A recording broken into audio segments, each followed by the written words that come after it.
Israel से 160 भारतीय को ला रही फ्लाइट कुवैत डाइवर्ट कर दी गई है। इजराइल से रविवार को 160 भारतीयों को लेकर जॉर्डन पहुंचा विमान नई दिल्ली लौटते वक्त कुवैत डाइवर्ट कर दिया गया है, क्योंकि ईरान के अमेरिकी ठिकानों पर किए गए हमलों की वजह से कई एयर स्पेसेस को बंद कर दिया गया है।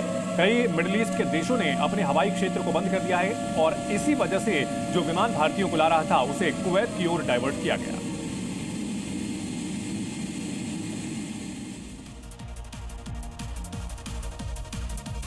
एक और बड़ी खबर आ रही है। हमले के बाद भारतीय एयरलाइंस अलर्ट पर है। खाड़ी में एयर इंडिया की उड़ानें बंद कर दी गई हैं। अगले आदेश तक उड़ानें निलंबित रहेंगी। यात्री और स्टाफ हमारी प्राथमिकता है, ये कहा गया है। Air India, Indigo, spice jet की एडवाइजरी जारी कर दी गई है। खाड़ी में एयर इंडिया की उड़ानें अगले आदेश तक ये बंद रहेंगी।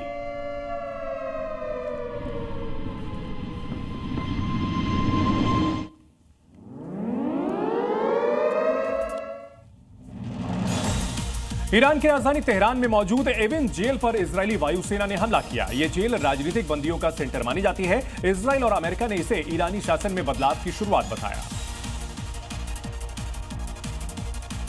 तेहरान में मौजूद ईरान की कुख्यात एविन जेल पर इजरायली वायुसेना ने बड़ा हमला किया है। ये जेल मुख्य रूप से राजनीतिक कैदियों और सरकारी विरोधियों के लिए जानी जाती है, जिसे बेहद सुरक्षित किले की तरह बनाया गया है।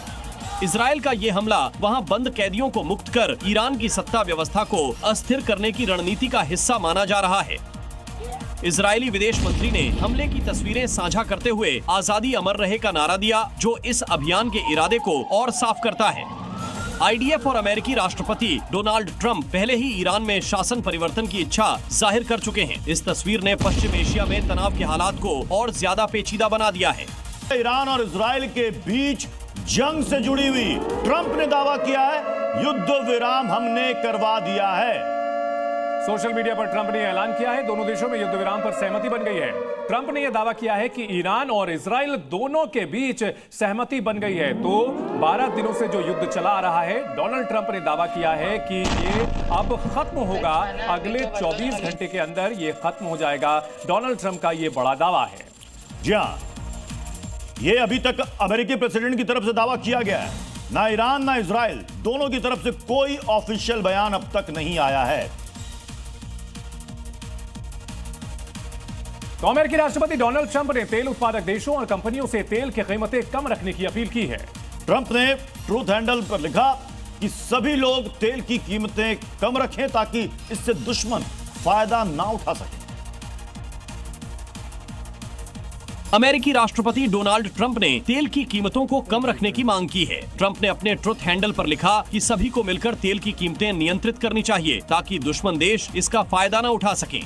ट्रंप का ये बयान वैश्विक तेल बाजार में स्थिरता बनाए रखने और आर्थिक दबाव को कम करने के मकसद से आया है। ट्रंप ने तेल उत्पादक देशों और कंपनियों से कीमतें कम रखने की अपील की ताकि वैश्विक अर्थव्यवस्था पर नकारात्मक प्रभाव न पड़े। ट्रंप का ये कदम उनकी विदेश नीति और आर्थिक रणनीति का हिस्सा माना जा रहा है, जिसका लक्ष्य अमेरिकी हितों की रक्षा करना है। इस बयान के बाद तेल बाजार में हलचल देखी जा सकती है। ईरान इजराइल में सीज फायर 24 घंटे में रुक जाएगा युद्ध, ये डोनाल्ड ट्रंप का दावा है। दोनों देशों के बीच उनका कहना है कि सहमति बन गई है। युद्ध विराम पर सभी को बधाई। तो ईरान और इजराइल युद्ध रुकने का दावा यह किया है अमेरिकी राष्ट्रपति डोनाल्ड ट्रंप ने। इस बीच ईरान ने कल अमेरिका के जो बेसेस थे मिडिल ईस्ट में उन पर टारगेट किया, मिसाइलों की बौछार कर दी कतर और इराक में। लेकिन अब इसके बाद युद्ध और भड़कने के बजाय अमेरिका के राष्ट्रपति डोनाल्ड ट्रंप ने ऐलान किया है कि अब युद्ध रुक जाएगा। Zee News.